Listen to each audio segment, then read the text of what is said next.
Hello everyone, this is HuskyStarcraft here, back with some more StarCraft 2! Do I even have to say Heart of the Swarm action on it anymore? I don't know, but it is indeed Heart of the Swarm, spawning down the bottom right side. It is going to be Liquid TLO. You guys are all familiar with him, but I definitely want to make my rounds through my favorite players and cast their games in Heart of the Swarm, because of course this is the official release of Heart of the Swarm. Everything else didn't matter because now the actual game is out. Down the bottom left side, it is going to be Instinct. Now my voice is a little groggy, a little crackly, because I think I was trying to do the math, I was at the Blizzard launch event for 26 hours, then I played through the entire campaign, which is a little bit over 10 hours, and then I did MLG, which I'm trying to remember how many hours that was. So I've made several hundred hours of content, I feel like, this month for StarCraft 2, so my voice is a little tired. Hopefully you guys can bear with it a tiny bit and have a little bit of understanding, and if not, that's okay, because I'm going to keep making videos anyways. But anyways, it is going to be a PvZ. And let me actually make sure something really quickly here. We can turn on the sound, I think, just one little hair. Want to make sure that's not too overwhelming, because it's always kind of hard to balance the audio, because when I play and when I cast, it has to be different settings. But that's just kind of how it goes. But the map is going to be Newkirk City. We've seen lots of epic games on this map.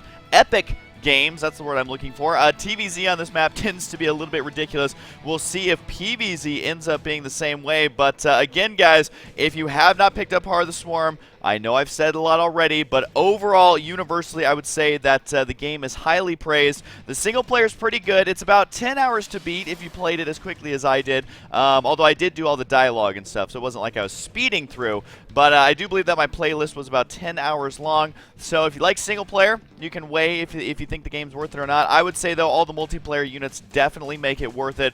The new BattleNet definitely makes it worth it, and I think there's going to be a lot of awesome tournaments coming up in the near future, so we'll just have to wait and see when all the dust settles, how well the game is received, and yeah, we'll just have to wait and see. I personally really like it. The game is much harder to play. I will definitely say that, much more difficult to play, just because there's a lot of units that require multitasking, but that's really only in 1v1. In team games, it's still a bunch of shenanigans, a bunch of fun, and honestly, when I first started playing StarCraft, I learned to play in team games, and yeah, I still play team games most of the time. I think I played 6 or 7 of them. There's Unranked Ladder, which is freaking sweet. But regardless, let's go ahead and get back into this game. We do have the Forge going to be going down for Instinct right now. And he's going to be doing the Forge Fast Expand. Can't say that blame him. It's very easy to wall in on this map. We do have the Double Expand here from TLO. Kicking it up old school right now. Now the main thing he's going to have to watch out for is any sort of airplay, which is definitely a possibility right now, as a Stargate follow-up from this could be devastating if TLO is not prepared for it. Because you got to remember that Stargate openers now, they do have 3 viable options. You can go for the Oracle for harassing the mineral line. Not as good versus Zerg because they will have queens out in time. You can go for Void Rays, which are very good versus armored units now. Can counter a lot of those roach pushes and deal with spore crawlers and buildings because they do additional damage versus armored with the prismatic alignment.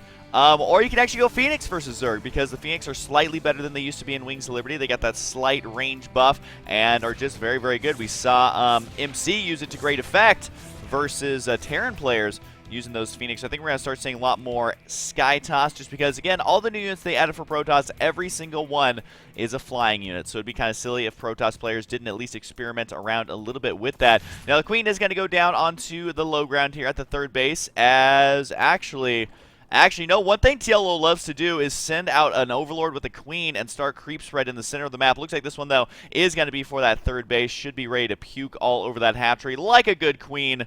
Now, he's even going to put it on the... Oh, is he going to do a creep tumor? Yes, he is going to do a creep tumor. All right, so he decides not to go for the early inject larva on the 3rd hatchery. I'm guessing the idea behind this is, I mean, he can't really afford to produce off... Oh, my God, how many queens is he actually making right now? I think he's got 3 out already with 2 more on the way.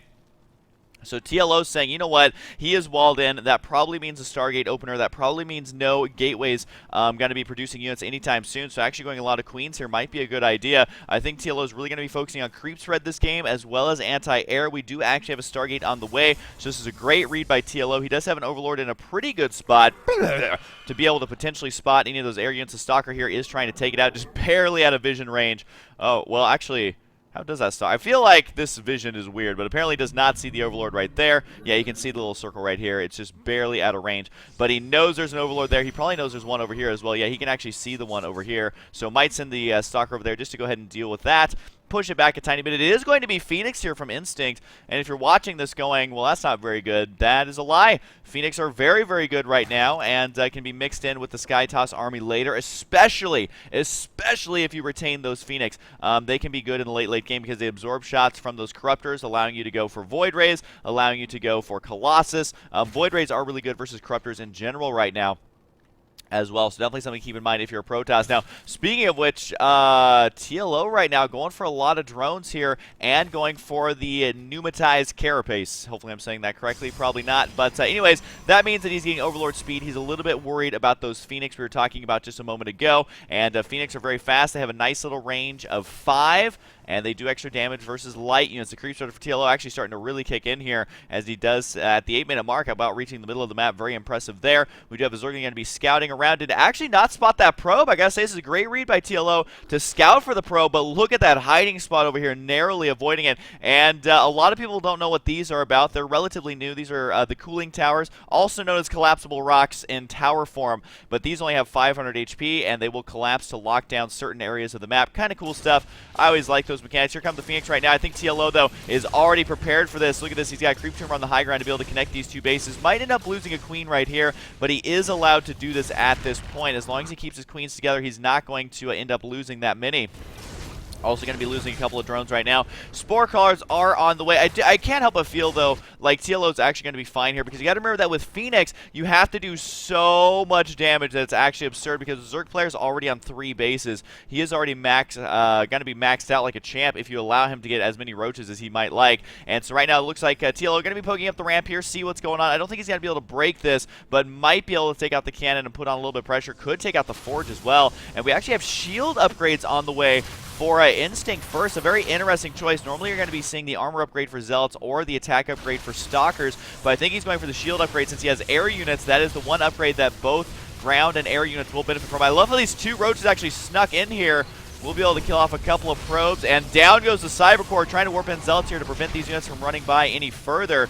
But the Roach is actually doing quite a bit of damage at the expansion right here. A really good timing here from TLO. We'll take a look at the units lost overall. It looks like TLO is behind in that regard. Was able to even out the amount of workers killed off, though. So a nice defense there by Instinct. He does have Void Rays on the way to help defend against anything like that again.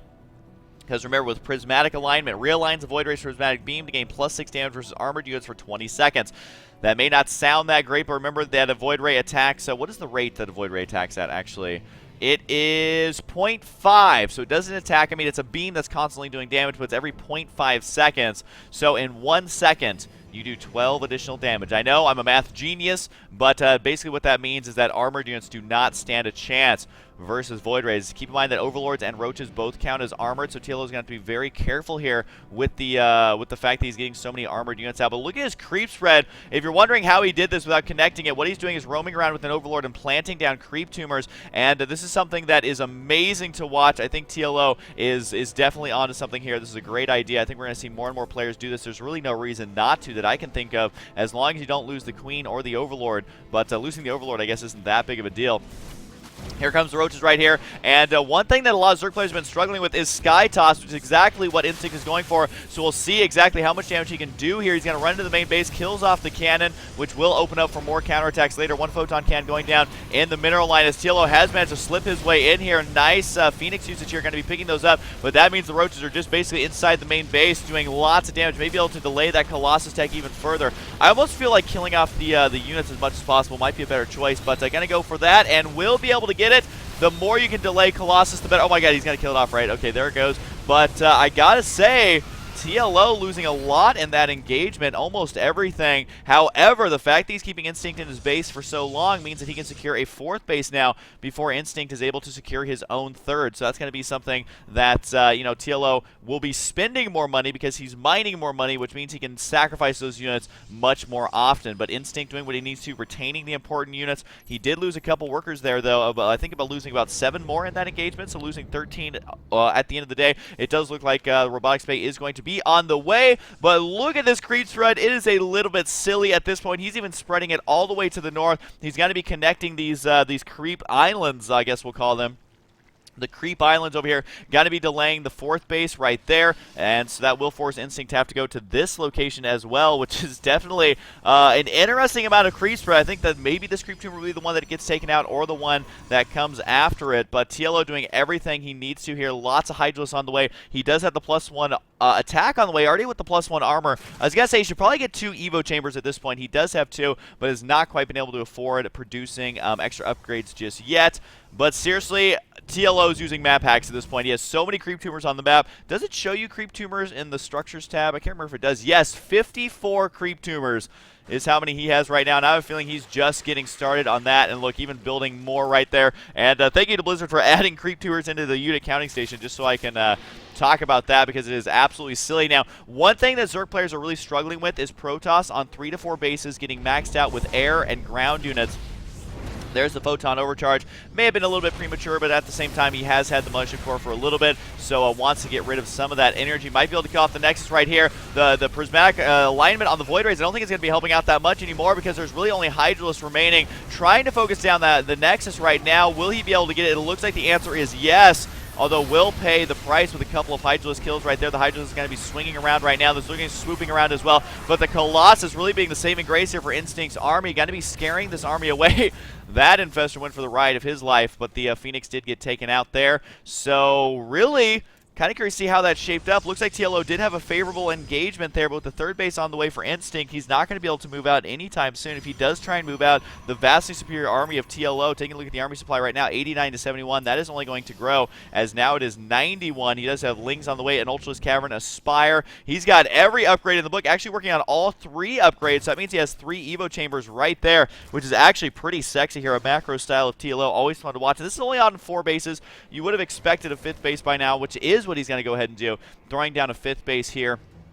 So I guess the Mothership Core died in the midst of that, as we do have it on the way. Now remember, to upgrade the Mothership Core into a mothership, just a whole mothership, you do still need the Fleet Beacon. So we don't see those nearly as much, but the Time Warp is an amazing ability versus Zerg. It slows all those Hydras from being able to escape. Mass Recall is quite nice to save them, but Photon Overcharge is probably what we're going to be seeing the most of. Although I will say Photon Overcharge not nearly as good, I would say, versus Zerg as it is versus Terran, because it does help with drops versus Terran, but you don't normally see drops versus Zerg. You do see lots of counterattacks and all that, but I do want to talk about Skytoss versus Zerg a little bit. If you look at the forums, if you look at a lot of the pro players and anyone who's playing at any level, a Protoss who sits back and gets their death ball going is, I think, what Zerg are struggling with the most, which is what it used to be like back in Wings of Liberty until Zerg players finally figured it out. So what we're seeing is a lot of Zerg players attempting different unit compositions. We saw early Roach timings here from TLO. Now we're starting to see Zerg Hydra, and now we're also starting to see a transition into Ultra. And if you're wondering, well, what's the point of Ultralisks versus air units?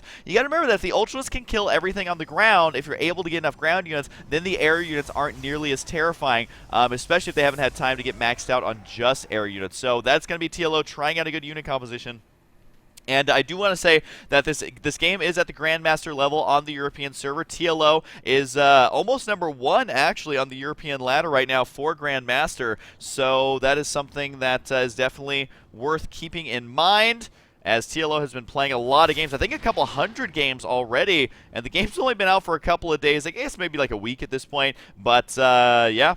That's pretty awesome. Always cheering on for TLO, but Instinct is also a Grandmaster level player, so anything can happen here. Especially, honestly, I think he's playing this out correctly. We do see the Zerglings here ready for the counterattack or the surround, as TLO has been very patient here, waiting for his upgrades, waiting for his maxed out army, waiting for his correct unit composition. And also, look at that creep spread. It is literally map hacks at this point. He can see everything except for the army itself. Here comes a couple of Lings right there, but again, the Colossus. There's just enough Colossus to be effective here. He's rocking 5 right now. That's going to be killing all those ground units. You can see the Ultras here trying to kill off those Zealots, and TLO showing a great amount of patience here. Actually, Zerg players, you can definitely learn from this. Oh, sniped another Mothership Core there. You can definitely learn from the patience you are watching right now, because what a lot of Zerg players do is they get impatient, they run in there, they lose their army, and they rage quit. That's not what you need to do here, though. One Ultralisk up there going to be counterattacking, trying to do everything he can to delay those expansions. More upgrades are on the way, and what I think we're going to see here is TLO do as much damage to the air units as he can. Should probably kill off the Phoenix if possible. Throw out the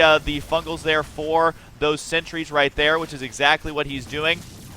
and just slowly whittling away down this army is what you have to do, or try and get the Protoss army out of position and counterattack into the main, whether it's going to be Night of Swarms, whether it's going to be Zergling run-bys. We're just going to have to wait and see if TLO opts to do that. We do have more Evo chambers now, which shows that, hey, there are Vipers on the way. Remember, again, I say this a lot, but I want to make sure it's very clear. You do not need a Spire to make Vipers. You only need Hive Tech, so just remember that. Just remember that, Zerg players. I know it's so tempting to throw down a Spire, although TLO threw down a Spire so we could get out the Corruptors. You do still need a Spire for Corruptors. That's something that did not change. And again, Zerg players really struggling versus this Protoss unit composition, because think about the Corruptors. They take additional damage from the Void Rays, and they don't do additional damage to the Void Rays. So the Void Rays definitely have a distinct advantage there. And if you try and focus down the Colossus with the Corruptors, then you're not going to be able to deal with the area. And so it's kind of a dicey situation where Zerg doesn't necessarily have a clear answer in dealing with it. All those creep spread is literally knocking on the front door. It is going to be spreading on this pylon here pretty soon. I love how they added a graphic for when creep is touching opposing players' buildings. Looks kind of cool. Not sure if we're going to see that, though, just because there is enough units here backed into a corner to be able to prevent the creep spread from actually touching that part of the map. But really, if there was a % of map shown by TLO, it would be ridiculous, because he can see basically everything. So there's really no way for our Protoss player to move out. TLO's even spreading creep up this ramp over here. So really the only thing our Protoss player can do, he's got one of two options: get a maxed out army, which is what he's opting for, or try and do some sort of harassment in the main with a Warp Prism or something like that. Looks like TLO is going to go for it here, though. The Corruptor's waiting for the Sky units to swing around to the right side. Not able to do all that much here. The Changelings, they do get cleaned up easily. You're not fooling anybody, TLO. But he is able to use it just to absorb some shots as well as see what's going on. There's Blinding Cloud, going to be able to yoink over one of the Tempest. There's really no other word than yoink to describe that ability there, as he is using Abduct to bring over the Colossus as well. Going to be able to focus those down. And TLO once again showing much patience. We'll probably back out here in just a second. But even though he's not being very cost-effective in these engagements, he's able to take out those high-tier units, those costly units, and able to continually expand around the map. I mean, let's take a look at the income tab right now.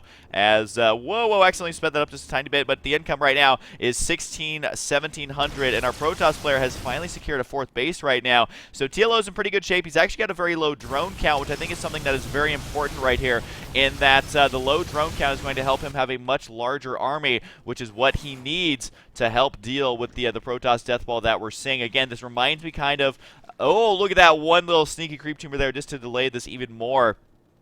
I can only imagine how long it's going to take for all this creep to recede, because that was a lot of creep tumors. We do see the Overseer is going to be moving out with the Corruptors here. He doesn't know, is there going to be a Mothership Core here or not? And having lots of Overseers is always kind of nice. Of course, they're very fast moving. They can use the Contaminate, which makes it, makes it be able to delay any production of units. We're probably not going to be seeing that. What's more important, I would say, is the corruption ability on these Corruptors, being able to make those Colossus and Tempest take extra damage. So we'll see if he manages to pull that one out. Oh, that poor probe.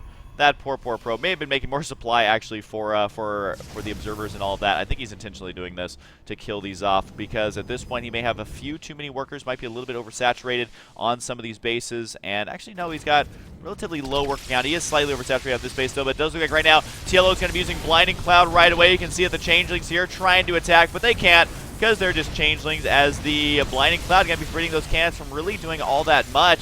Remember that Blinding Cloud reduces the range of units down to 1, and he did use it on the Nexus there as well, preventing it from really doing all that much damage. But really, I actually do talk to a lot of lower-ranked Zerg players who struggle versus, a Deathball Protoss, and I definitely think that TLO is showing us the way. Oh, there we go. That poor little swarm host, man. He was on the wrong side of town. He just got lost. He was stopping to ask for directions, but you went to the wrong neighborhood. But anyways, I think that TLO is really showing what you need to do versus Protoss is constantly, well, number one, being patient, and number two, waiting for that army to get slightly out of position, go in there, do a little bit of damage, back out, and consistently do that back and forth. Because even this is technically out of position when you're playing Zerg, so you have to run in, show some patience, abduct a few units. There's that High Templar. He does manage to survive that abduct, though, and then retreat away immediately, because you got to remember that Protoss armies, their whole game plan is burst damage, so they want to burn down your army immediately. But if you never allow them to do that, then that's how you slowly whittle them down. That's exactly what TLO is doing. You may look at this and be like, well, TLO is very low on supply. You got to remember, he's got a lot of expansions, a lot of larva, or he should have a lot of larva. 25 right now. He can easily get remaxed out. So if you're just slowing the push from Protoss, because if this death ball is knocking at your front door, you are going to get eliminated. But right now, this death ball is actually looking a little bit weak right now because he's picking off units here and there, being very patient, retreating when he needs to, and I can imagine he's going to start working on the counterattacks right now. But Instinct hasn't had the chance to move out just yet. I mean, it may look like he can, but you really have to be maxed out, and losing that many units is devastating to Protoss. Even though Zerg is being inefficient here, what TLO is doing is delaying that push. That's exactly what he needs to do, as we do have the Zealots going to be moving out right now to try and clean up these creep tumors here. As the Observer says, yeah, we'll take these out. Apparently 2 random roaches and a Hydralisk, though, are going to be able to clean that up. Upgrades for TLO 3-3. Our Protoss player is currently at 1-2-1. He needs more upgrades here, but he can't get enough gas because he lost just a few too many units right here. He is going to continue to clean out these creep tumors. Actually, will spot the space up here, but guess what? TLO being patient once again, waiting for that army to get out of position.